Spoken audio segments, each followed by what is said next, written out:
আউযুবিল্লাহ বান্দা আছে, শয়তান রেখেছে সাকিন।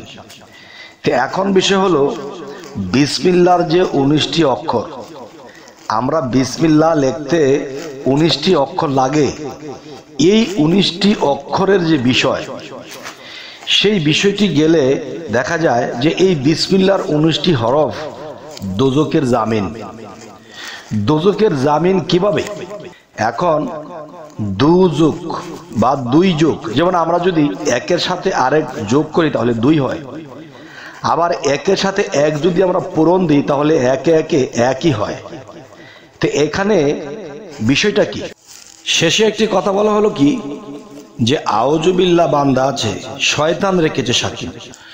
শয়তান যে সাকিন রাখলো, এখন আউযুবিল্লাহ বান্দা কোথায় রইল?